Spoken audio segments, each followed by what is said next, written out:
बताते हैं कि एक चोर था,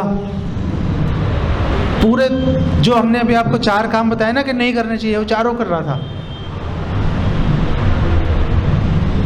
तो एक बार अपनी प्रेमिका के लिए वो एक फूल लेके जा रहा था, बड़ी तेजी से दौड़ रहा था, एकदम ठोकर लगी, धड़ाम से नीचे गिरा मुंह के बल। हरे हाय राम बोल दिया उसने, हाय राम, और वो फूल नीचे गिर गए। भगवान ने एक्सेप्ट कर लिया कि चल मुझे चढ़ाए हैं इसने। सड़क पे गिरा जाके धड़ाम से।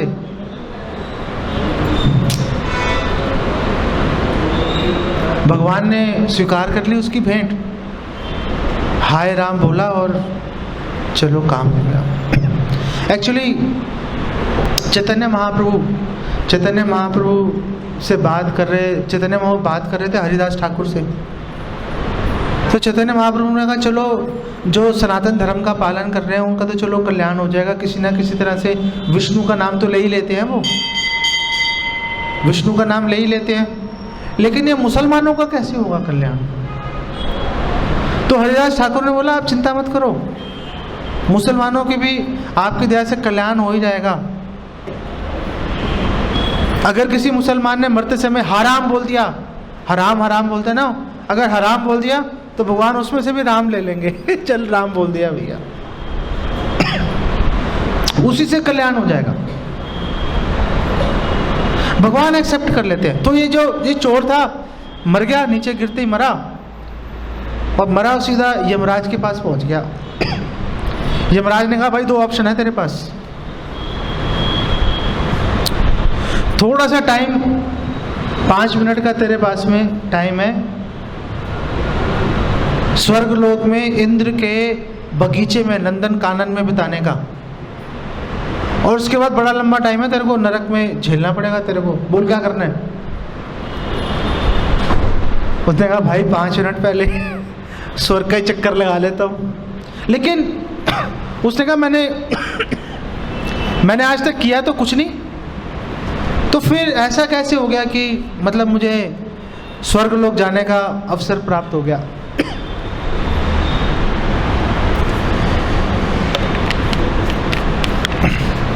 यमराज ने बोला तूने हाय राम बोला था ना, और फूल तेरे हाथ से गिर गए थे, भगवान ने एक्सेप्ट कर लिया कि तूने भगवान को फूल चढ़ाए हैं, इसका फल है तेरे को। आँख पलक झपकी पहुंच गया इंद्र के बाग में। पहुंचते ही 5 मिनट का टाइम था, पहुंचते ही पूरे बाग उजाड़ना शुरू कर दिया उसने। सारे फूल फल सब तोड़ना शुरू कर दिए। इंद्र ने कहा भाई क्या कर रहा है, कह रहा भाई 5 मिनट रुक जा, 5 मिनट के बाद बात करेंगे। 5 मिनट में पूरा बाग उजाड़ के उठा के भगवान को अर्पित कर दिया। 5 मिनट में जितना तोड़ सकता था इंद्र के बगीचे में से फल फूल सब तोड़ के भगवान पे अर्पण कर दिए। अब 5 मिनट खत्म हुए, कोई आया नहीं ले जाने के लिए। वो सोच रहा था भी यमदूत आएंगे ले जाने के लिए, लेकिन एक पुष्पमान आया, उसको बिठा के भगवान के धाम ले गया। तो बड़ी सिंपल काम करने से बहुत ज़्यादा फल मिल जाता है। पाप के साथ भी ऐसा ही है। अगर गाय को मारेंगे, लोग बोलते हैं ना क्यों रोक रहे हो गाय को मारने के लिए, अरे भाई तुम पे दया कर रहे हैं हम, गाय को मारने से रोक के। क्यों भाई, क्यों रोक रहे हो तुम?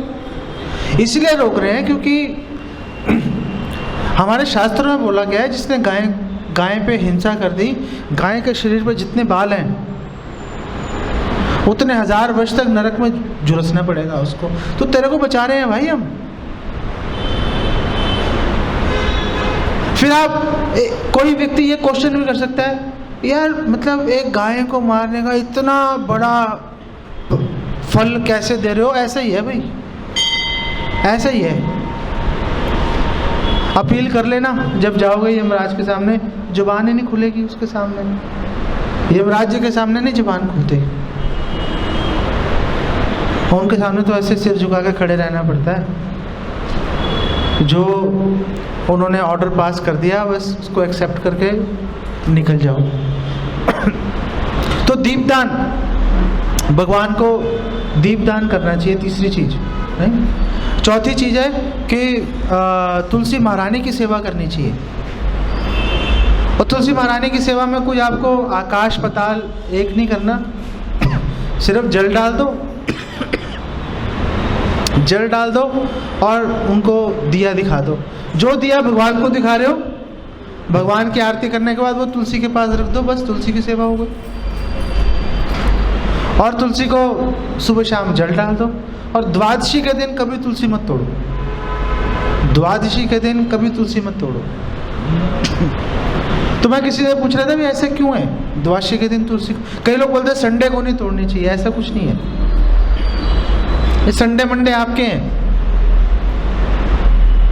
आध्यात्मिक जगत में तो 1 2 3 4 ऐसे चलता है, एकादशी, द्वादशी, त्रयोदशी, चतुर्दशी, फिर पूर्णिमा, अमावस्या, पूर्णिमा, अमावस्या, ऐसे चलती है गाड़ी।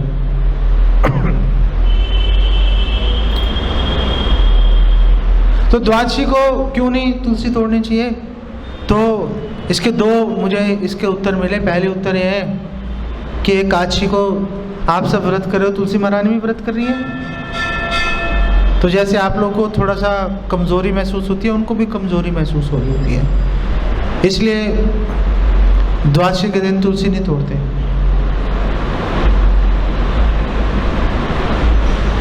और दूसरी बात यह है कि मैंने एक सन्यासी के लेक्चर में सुना था कि द्वादशी के दिन तुलसी महारानी का जन्म हुआ था, द्वादशी के दिन प्रकट हुई थी, इसलिए उनका जन्मदिन होता है, इसलिए नहीं तोड़नी चाहिए। तो 2 रीज़न है नहीं तोड़नी चाहिए। अब कई बार यहाँ पे कंफ्यूजन आ जाती है, कई बार एकादशी द्वादशी आपस में मिक्स हो जाती हैं। नहीं होती द्वादशी है, हम एकादशी कर रहे होते हैं, तो क्या करें? तो व्यवहारिक स्तर पे अगर हम बात करें तो जैसे मैं तो दशमी कोई जितनी मुझे आवश्यकता होती है तुलसी दल की, उतने मैं चुन लेता हूँ पहले से, ताकि अगले 2 दिन जरूरत ही ना पड़े, कोई कन्फ्यूजन नहीं होनी चाहिए। पता चले कन्फ्यूजन में मारे गए। कन्फ्यूजन रखने की ज़रूरत क्या है? एक दिन पहले आप चुन के रख लो अपने पास में, उसको पानी में डुबो के रख दो, चल जाती है। ब्राह्मण मंत्र और तुलसी आप कई बार इस्तेमाल कर सकते हो। कई बार क्या होता है, तुलसी ख़त्म हो गई, तो जो आपने पहले से यूज़ कर लिया है उसको धो के दोबारा इस्तेमाल कर सकते हो, कोई फ़र्क नहीं पड़ता। मंत्र, तुलसी और ब्राह्मण बार बार प्रयोग में आ सकते हैं, बार बार प्रयोग में आ सकते हैं, ठीक है ना। तो ये 4 चीज़ें हो गई, तुलसी सेवा, और जो 5वीं है उसका उद्यापन, कि अब आपने पूरा 30 दिन आपने किया, फिर उसका उद्यापन होता है।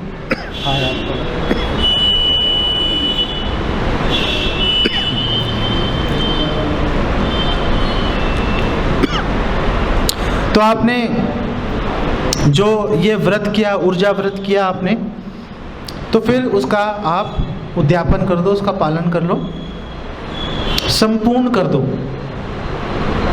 तो वैसे तो संपूर्ण करने की भीषम पंचक होती है, लास्ट के 5 दिन, वो करना बड़ा मुश्किल होता है एक्चुअली में। उसमें होता है कि पहले दिन गाय का गोबर खाओ सिर्फ, दूसरे दिन सिर्फ गाय का मूत्र पियो, तीसरे दिन दूध पियो, चौथे दिन सिर्फ दही खाओ, और 5वें दिन वैष्णव को आमंत्रित करके, लास्ट का दिन जो है कार्तिक का, वैष्णव को आमंत्रित करके अच्छा फीस्ट बनाओ और उनको खिला के फिर आप घी, जो 5वीं चीज़ है घी, नहीं पंचगव्य, 5वीं चीज़ घी है, वो आप उसका सेवन कर लो। तो ये पालन होता है। चलो ये तो हर कोई नहीं कर पाता, ये हर किसी के बस की बात नहीं है, मैंने भी नहीं आज तक कभी किया। ऐसी मैं आपको बोलूँ कि जी मैंने तो कर रखा है, मैं भी इतना साहस नहीं जुटा पाया कभी।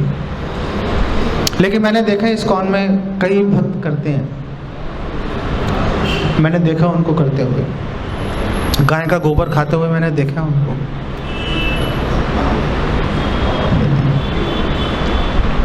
तो हमें क्या करना चाहिए? आप एक तो कई लोग ये भी बोलते हैं कि आप कोई चीज़ छोड़ दो, मीठा खाना छोड़ दो, कम खाओ, कम सो, ये सब काम करो। चलो आप ये कर सकते हो, लेकिन उससे ज़्यादा श्रेष्ठ है कि आप ज़्यादा हरिनाम करो, ज़्यादा ग्रंथों को पढ़ो, ज़्यादा वैष्णव का संग करो, धाम यात्रा करो, ब्रह्मचर्य का पालन करो। ब्रह्मचर्य का पालन तो बेसिकली करना ही चाहिए। वैष्णव का ज़्यादा से ज़्यादा संग करो और भगवान को अच्छे से अच्छे पकवान बना के भगवान को खिलाओ पूरे कार्तिक के अंदर। वैसे तो 365 दिन खिलाने चाहिए भगवान को, लेकिन कार्तिक के दौरान आप विशेष प्रयास करके आप भगवान को आप खिला सकते हो। और धाम में जाओ, धाम में जाके भगवान के जो भक्त हैं, भगवान के भक्तों का संग करो और उनसे जिज्ञासा करो, भक्ति में आगे कैसे बढ़ सकते हैं। ये काम करने से शास्त्र ज़्यादा पढ़ना, भक्तों का संग करना, हरि नाम ज़्यादा करना, ये ज़्यादा श्रेष्ठ है कोई चीज़ त्यागने से। कि मीठा नहीं खाएंगे या ये फलानी चीज़ नहीं करेंगे हम। अगर चुनाव करना पड़े दो कामों में से, तो जो आप ज़्यादा कर सकते हो, हरि नाम या ग्रंथों का अध्ययन या वैष्णव का संग, जो ज़्यादा कर सकते हो वो ज़्यादा करो। छोड़ने की चलो ज़रूरत नहीं है। फिर कार्तिक के महीने में हम लोग आमिष भोजन का त्याग कर देते हैं। आमिष भोजन से आमतौर पर तात्पर्य मांस वगैरह होता है, लेकिन आमिष के अंदर जो है उड़द दाल भी आमिष के अंदर आती है। जो काली काली दाल नहीं होती उड़द की, दाल मखनी, वो भी आमिष के अंदर आती है। लेकिन पद्म पुराण में आमिष की एक और परिभाषा दे रखी है, बहुत ही विशेष परिभाषा है। आप सुनोगे हैरान हो जाओगे। पद्म पुराण में बोला है कि अगर आपने अपने लिए कोई भोजन बनाया है, अपने लिए, वो आमिष है। अगर भगवान के लिए बनाया है ठीक है, लेकिन अगर वही चीज आपने अपने लिए बनाई है तो आमिष है। आप समझ रहे हो मेरी बात? आमिष का एक मतलब ऐश्वर्य भी होता है, भोग। तो आपने भगवान को भोग लगाने की जगह अगर आपने बनाया, खुद ही खा लिया उसको, तो वो भी आमिष के अंदर आता है। इसीलिए तो, और आमिष भोजन करेंगे पाप है वो। इसीलिए तो हमारे शास्त्रों में बोला गया कि आमिष भोजन नहीं करना चाहिए। इसलिए तो हमारे शास्त्रों में बोला गया कि जो बना रहे हो भगवान को भोग लगा के खाओ। और इसलिए भगवान भगवत गीता के 3 अध्याय के 13वें श्लोक में कह रहे हैं कि अगर आप भोग लगा के नहीं खा रहे तो पाप ही खा रहे हो। क्यों? भोग नहीं लगाया तो आमिष बन गया वो भोजन, और आमिष खाओगे तो पाप हो गया। और लॉजिक आ गया ना यहाँ पर, आपस में ये बात मैच हो गई आपस में।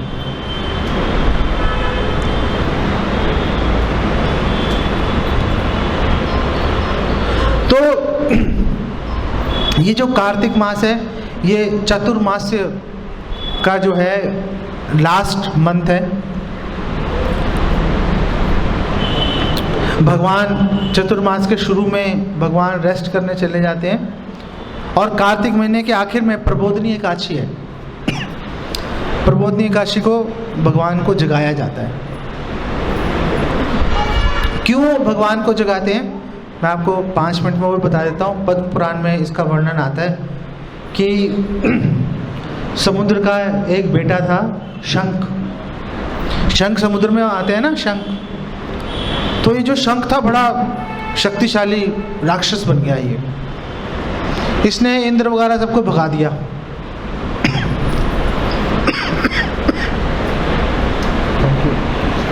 थोड़ा सा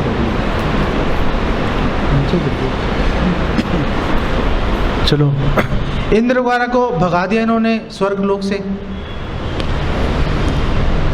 सारे इंद्र वगैरह अपने पत्नियां सब लेके भाग के मेरू पर्वत की गुफाओं में छुप गई। वहां भी पीछा नहीं छोड़ रहा था, स्वर्ग से भगा दिया, मेरू पर्वत में भी पीछा नहीं छोड़ रहा था ये शंख। जिसको आप बजाते हो ना, वो वाला शंख पीछा ही नहीं छोड़ रहा था। लेकिन उसको एक बात बड़ी आश्चर्यजनक लग रही थी शंख को।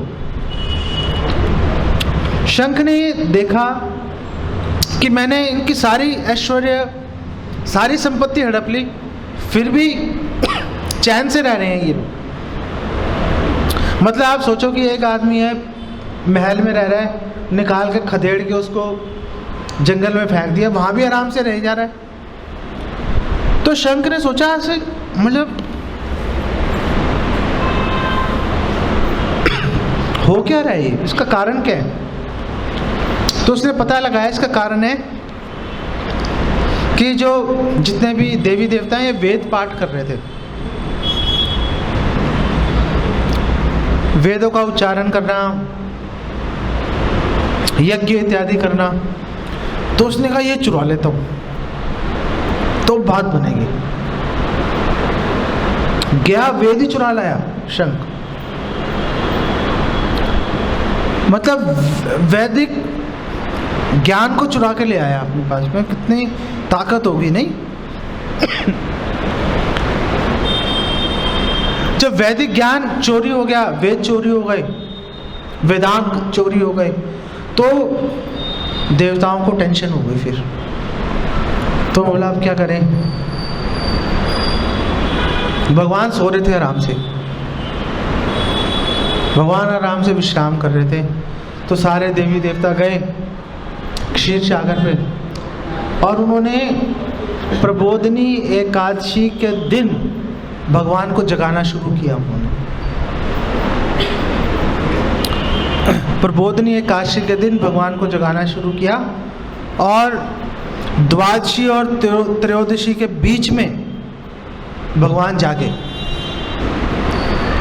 प्रबोधनी एकादशी को भगवान को जगाना शुरू किया, द्वादशी त्रयोदशी के बीच में भगवान निद्रा से जागे। भगवान ने कहा क्या हो गया भाई, क्या चल रहा है, क्यों मुंह लटका हुआ तुम्हारा?